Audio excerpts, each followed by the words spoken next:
Alors bonjour à tous et bienvenue pour ce tutoriel consacré à la culture de la donnée.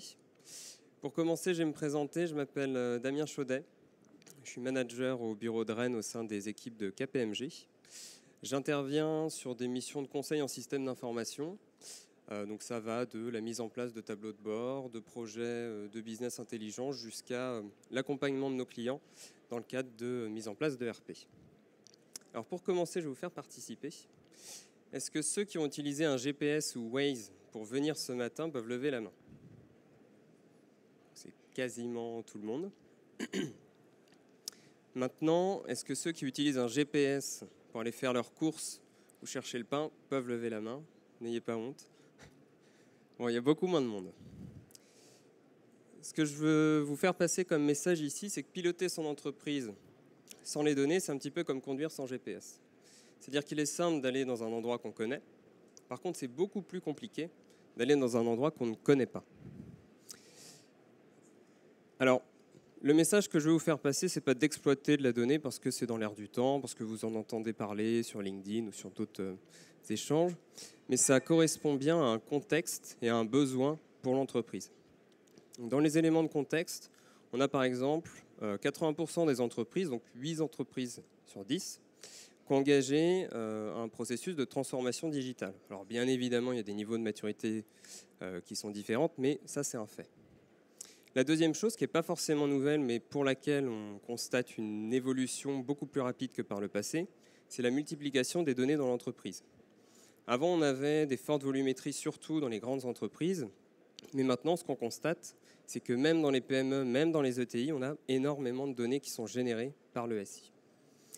On a aussi un point sur l'accessibilité des technologies. Là encore, des technologies qui étaient à la base réservées aux grands groupes deviennent maintenant accessibles aux entreprises régionales, les PME, les ETI. Je pense aux outils de business intelligence, aux technologies cloud et même à ce qu'on appelle à tort de l'intelligence artificielle, mais qui sont en fait des capacités d'analyse beaucoup plus poussées. Point aussi important, c'est le fait que la donnée, maintenant, elle rentre en compte, dans certains cas, dans la valorisation de l'entreprise, au même titre que son outil de production. Et puis enfin, on constate aussi une évolution croissante et un changement des attentes des dirigeants, ou un renforcement des attentes des dirigeants, notamment en termes d'accompagnement à la croissance, de pression sur la trésorerie et d'évolution dans un cadre réglementaire qui est de plus en plus important. Donc l'idée ici, notre conviction, c'est que pour transformer ces opportunités en force pour l'entreprise, il faut une forte capacité de pilotage. Et ça va passer par la mise en place d'une culture de la donnée dans l'entreprise. Alors les bénéfices attendus, ils sont multiples. Là, je vous en ai cité quelques-uns. Le premier, c'est pouvoir comprendre et suivre son environnement pour pouvoir s'y adapter. Pour ceux qui utilisent Waze ou même ceux qui ne l'utilisent pas, le principe, c'est une communauté d'utilisateurs qui va venir donner en direct des informations sur le trafic pour proposer aux gens qui utilisent l'application un meilleur chemin pour aller à leur point de destination. Et bien, l'idée, c'est bien de créer au sein de l'entreprise une communauté qui partage de l'information pour pouvoir s'adapter plus facilement à l'environnement et gagner en agilité en interne. On va aussi chercher à sécuriser l'accès à la donnée. Donc même si on la partage, ça c'est un élément clé, je vous le répéterai de multiples fois au cours de la présentation, même si on la partage, on ne la partage pas à n'importe qui et pas n'importe comment. L'objectif visé aussi, c'est bien de prendre la bonne décision au bon moment. Là encore, je ne suis pas en train de vous dire que c'est la donnée qui va prendre la décision à votre place. La donnée, elle est là pour servir le jugement humain et le supporter, pour donner le plus d'éléments possibles et pertinents pour que le dirigeant, le directeur, la personne qui prend la décision ait le plus d'éléments en main pour prendre la bonne décision. On va chercher à mesurer, accroître la performance opérationnelle dans tous les domaines. Donc piloter l'entreprise, mesurer son efficacité, identifier les points de blocage pour pouvoir agir ensuite dessus. Et puis enfin, l'objectif aussi, c'est de faciliter la communication entre les services et que cette culture de la donnée soit partagée par l'ensemble des collaborateurs. Vous l'aurez compris, la mise en place d'une culture de la donnée, c'est bien un projet d'entreprise. Ce n'est pas le projet du service informatique, ce n'est pas le projet du service finance ou autre, c'est bien un projet d'entreprise qui concerne tous les collaborateurs, que ce soit les propriétaires de la donnée ou ceux qui l'utilisent au final. Pour mettre en place une culture de la donnée, ça repose sur 5 fondamentaux. Le premier point, ça va être sélectionner des indicateurs pertinents. Le deuxième, ça va être désiloter les différents métiers, les faire communiquer entre eux. La troisième chose, ça va être la mise en place d'une stratégie de gouvernance de la donnée, la sélection du bon outil de BI, et bien sûr, comme dans tout projet, là j'enfonce une porte ouverte, la gestion du changement qui doit être adaptée à ce type de problématique. Pour sélectionner un indicateur pertinent, je vous ai proposé 5 critères. Alors il peut y en avoir d'autres, mais à mon sens, ce sont les principaux. Le premier, c'est ce que l'indicateur est aligné avec la stratégie de votre entreprise. Le deuxième, c'est est-ce qu'il est utilisé dans la prise de décision. Le troisième, c'est est-ce que les données elles sont à jour. Si elles sont obsolètes, a priori, c'est que l'indicateur n'est pas pertinent. Est-ce qu'il est communiqué aux bonnes personnes? Est-ce qu'il est communiqué à trop de personnes, à pas assez de personnes? Il faut bien se poser cette question. Et enfin, est-ce que le niveau de détail proposé est suffisant? Parfois, on a des indicateurs qui sont très agrégés, qui donnent une tendance, mais pour lesquels on n'a pas assez d'informations pour identifier l'origine de cette tendance. Donc le niveau de détail qui est proposé, il doit aussi être réfléchi quand on définit un indicateur. Le second point, ça fait un petit peu revendicatif, mais l'idée c'est de libérer l'information. Comme je vous le disais, l'information elle doit être partagée. Alors au sein de l'entreprise, il y a des contraintes qui font qui s'opposent à cette liberté d'information, des contraintes techniques, des contraintes opérationnelles. Dans les contraintes techniques, ce qu'on constate souvent chez nos clients, c'est des systèmes d'information hétérogènes. Là encore, évidemment, toutes les entreprises n'ont pas des ERP. Souvent, on a une application dédiée aux achats, une application dédiée aux ventes, etc. Et ça fait que le partage d'informations est forcément plus complexe.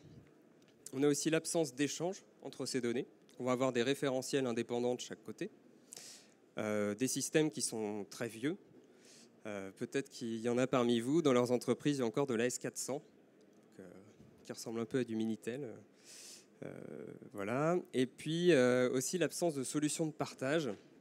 Donc solutions de partage, j'entends par là par exemple un entrepôt de données central où vous pouvez partager les informations qui viennent de plusieurs systèmes. Au-delà des contraintes techniques, on a aussi des contraintes opérationnelles qui sont plus liées à l'homme. Il y a parfois un esprit concurrentiel qui peut se développer entre les services, un manque de compétences en interne sur les aspects technologiques, l'absence d'objectifs communs et parfois même un éparpillement géographique des équipes. Donc pour venir à bout de toutes ces contraintes, des pistes de réflexion. Un point qui est crucial, même au-delà de la culture de la donnée, dans la gestion de son système d'information, c'est de pouvoir le cartographier et pouvoir identifier où sont les données dans ce système d'information. Une solution aussi qui peut être envisagée, c'est la création d'un entrepôt de données partagé, accessible à plusieurs services, dans lequel on centralise les informations venant de plusieurs applications. On peut aussi réfléchir à nommer des responsables de processus transverses. Alors, qu'est-ce que j'entends par là? Souvent, on va avoir, par exemple, un comptable fournisseur qui ne travaillera que sur cette partie-là. L'idée ici, c'est plutôt de se dire, on va avoir une personne qui va connaître le processus du début jusqu'à sa fin. Donc, par exemple, de la commande, réception, facture, jusqu'à la comptabilité fournisseur. Qui va avoir une vision transverse, au-delà des services, d'un processus donné. On peut aussi réfléchir à créer des interfaces entre les applications pour leur faire échanger des données. Homogénéiser les outils applicatifs, même si là, ça nécessite aussi des projets, parfois des coûts importants. On a aussi beaucoup de solutions digitales de partage qui se développent. Peut-être que vous en utilisez déjà. Des outils de business intelligence, évidemment. Des tableaux de bord digitaux, donc peut-être que vous en avez déjà vu, c'est des outils qui sont censés remplacer les tableaux d'affichage qu'on a dans les salles de pause, que vous pouvez mettre à jour en automatique, et vous pouvez diffuser de l'information, là encore, sur l'état de l'entreprise, sur les nouveaux arrivants, sur les chiffres des ventes en cours, etc. Et puis des plateformes collaboratives. Là, il y a un outil de Microsoft qui est juste à côté d'ailleurs, qui est très utilisé, qui commence à se développer, c'est l'outil Teams, qui vous permet de faire de l'échange dans le cadre de gestion de projet par exemple, ou aussi des Facebook d'entreprise, qui là aussi permettent, et par exemple chez KPMG, nous c'est assez nouveau, enfin ça doit faire peut-être 8 mois qu'on a mis ça en place, ça permet de faire communiquer des gens qui sont dans des bureaux à l'autre bout de la France. Et ça c'est super intéressant. On peut envisager aussi de refondre les processus métiers en mettant en place des approches Lean pour justement identifier des points de blocage et essayer de passer outre. Et puis enfin, impliquer les services dans le projet d'entreprise qui doit être commun. Donc là, le concept de l'information libre, il doit s'enraciner dans l'esprit des collaborateurs et s'appuyer sur des outils technologiques. Troisième pilier, c'est la stratégie de gouvernance de la donnée. Alors ça peut faire peur, entre guillemets, quand on le présente comme ça. Là encore, l'idée, ce n'est pas un document qui est rédigé par la direction, qui est partagé aux utilisateurs et pour lequel on va croiser les doigts qu'ils vont bien le mettre en place. La gouvernance de la donnée, elle est là pour servir la culture de la donnée. Mais à côté de ça, la culture de la donnée, elle est aussi au service de la gouvernance. C'est quelque chose d'imbriqué qui s'auto-alimente. Pour mettre en place une gouvernance de la donnée, on vous propose 4 axes. Le premier axe, c'est la sécurisation de l'accès à l'information. L'idée, c'est bien de partager la donnée, mais je pense que vous serez d'accord avec moi, toute donnée n'est pas forcément bonne à partager. Donc il faut faciliter le partage, mais pas n'importe comment et pas à n'importe qui. Donc on définit des niveaux de confidentialité des données, on met en place des systèmes de protection et on définit des modalités de publication de ces mêmes informations. Sur la responsabilisation des acteurs, c'est ce que je vous présentais tout à l'heure. On peut réfléchir à nommer des responsables de données en charge de domaines respectifs, soit sur un axe processus comme je vous le présentais à l'instant, soit plutôt sur un axe technologique, donc un responsable qui va être sur les technologies SIRH, sur le RP, etc. Autre point crucial dans la donnée, c'est la traçabilité. Donc 2 aspects ici, l'historisation, donc il faut être capable de savoir toutes les modifications qui ont été faites sur une donnée pertinente, et aussi pouvoir dire, cheminer, enfin remonter le chemin qu'a pris une donnée depuis son entrée dans le système d'information jusqu'à son indicateur, parce que parfois elle peut transiter par plusieurs applications. Dernier point, et qui est aussi extrêmement important, c'est la qualité de la donnée. Vous aurez beau avoir les meilleurs tableaux de bord, les meilleurs tableaux de bord, les meilleurs outils, si la donnée qui rentre dans votre système d'information n'est pas bonne, vos indicateurs seront faux et donc vos décisions ne seront pas bonnes non plus. Donc la qualité de la donnée, c'est vraiment crucial. Il faut absolument sensibiliser les utilisateurs sur cet aspect-là. Donc on va aussi chercher à standardiser les données et privilégier leur unicité. Donc par exemple, dans les entrepôts de données, on peut créer un référentiel unique qui est partagé ensuite entre différentes applications. On va aussi chercher à mettre en place des indicateurs de suivi de la qualité de la donnée. Et puis enfin, et c'est quelque chose qu'on oublie assez souvent, il faut définir les modalités d'archivage et de suppression des données obsolètes, puisqu'une donnée qui est obsolète, elle n'est pas forcément utile à conserver. Pour sélectionner un bon outil de business intelligent, je vous propose ces différents axes. D'abord, la connectivité. Comme on le disait, au sein des sociétés, des entreprises, on n'a pas toujours un seul système d'information, on peut avoir plusieurs applications. Donc l'idée ici, quand on choisit un outil, c'est de se dire est-ce qu'il peut se connecter à mes sources de données en interne et voir parfois si on en a besoin, est-ce qu'il peut aller chercher des données en externe. Deuxième point, c'est l'accessibilité. Est-ce qu'il est facile d'utilisation? Pourquoi j'insiste sur ce point-là? C'est qu'auparavant, les outils de tableau de bord ou de business intelligence étaient souvent réservés à l'informatique ou à des contrôleurs de gestion qui avaient une attirance un petit peu pour la techno. Les nouveaux outils qui arrivent sur le marché, ils ne sont pas dédiés à une catégorie de personnes, ils sont censés être utilisables par l'ensemble des salariés, de la direction financière à la production jusqu'au commerce. Donc la facilité d'utilisation, c'est aussi un élément clé. En lien avec ce point-là, c'est la formation. Est-ce qu'on a des formations accessibles? Et aussi, et là encore on a tendance à l'oublier, est-ce qu'on a une communauté d'utilisateurs qui est active sur Internet? Vous pourrez toujours faire appel à un consultant pour vous débloquer sur un point, mais au bout d'un moment, ça va peut-être vous coûter cher. Par contre, quand vous avez un forum actif sur Internet, vous trouvez souvent des solutions à moindre coût. Donc ça aussi, c'est un élément clé. On va regarder bien évidemment les fonctionnalités de la solution en termes de visualisation, par exemple. Un point clé, je pense que vous serez d'accord avec moi, c'est le coût. Donc on a des coûts de licence qui sont très différents d'un système à un autre. Et il faut que le tarif, bien évidemment, soit adapté à la taille de l'entreprise et à ses besoins. Autre point clé, c'est le partage. Comme je vous le disais tout à l'heure, la culture de la donnée elle repose sur le partage de l'information. Donc, est-ce que l'outil dispose de capacité à partager la donnée? Et au-delà de ça, est-ce qu'il a une fonctionnalité aussi qui permet de gérer l'accès à la donnée, de mettre en place une stratégie d'accès? Dernier point, si on veut se tourner un petit peu dans le futur, j'en parlais en introduction. Est-ce qu'il intègre des technologies innovantes, et notamment d'intelligence artificielle, même si là le terme est un peu usurpé, plutôt de fonctionnalités d'analyse approfondie, puisque l'intelligence artificielle, je crois qu'on a d'ailleurs quelqu'un qui en parle aujourd'hui, n'existe pas vraiment à l'heure actuelle. C'est plutôt marketing qu'autre chose. Dernier point, dernier pilier, la gestion du changement. Donc vous l'aurez compris, la culture de la donnée, c'est une révolution pour l'entreprise. Et toute révolution, en fait, entraîne un stress, entre guillemets, pour l'employé, et ça pour plusieurs raisons. Un manque de compétences ou de formation sur ces sujets-là. Des barrières culturelles, par exemple, sur le fait de partager de l'information. La résistance psychologique qui est liée à toute nouvelle situation, et puis parfois la peur de nouvelles responsabilités.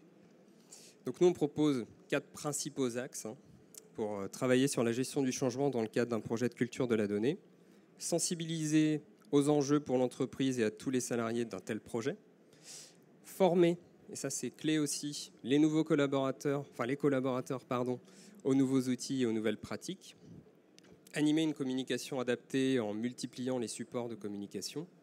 Et enfin, impliquer les salariés dans le projet. Il ne faut pas que ce soit perçu comme un projet de la direction, puisque comme je vous le disais, la culture de la donnée, c'est un projet d'entreprise. Donc il faut absolument impliquer les salariés dans ce projet-là. En conclusion, la culture de la data, elle est au service de l'entreprise. Elle permet de faciliter la prise de décision, d'améliorer l'efficacité opérationnelle, de valoriser l'entreprise et de créer un esprit collaboratif en son sein. C'est un projet à forte valeur ajoutée, mais qui est complexe. Donc c'est quelque chose qui se prépare dans le déploiement. Et puis il y a des fondamentaux à respecter. La sélection des bons indicateurs, la facilitation du partage d'informations entre les services, la mise en place d'une gouvernance de la donnée, le choix du bon outil de BI et enfin l'accompagnement aux collaborateurs au changement. Si vous avez des questions, il nous reste 2 minutes.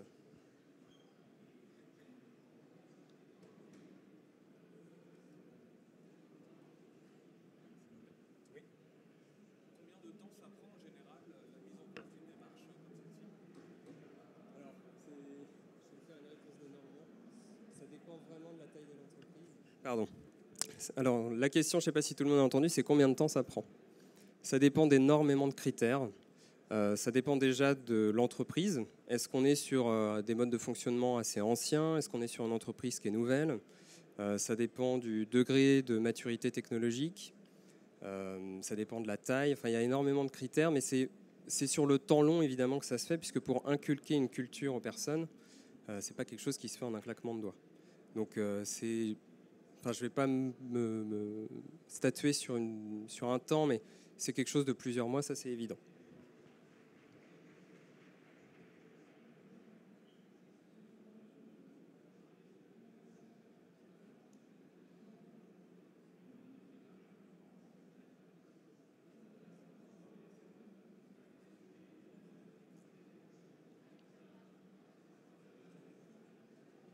Écoutez, si vous n'avez pas de questions, je vous remercie et n'hésitez pas à aller nous voir au stand KPMG qui est juste à côté.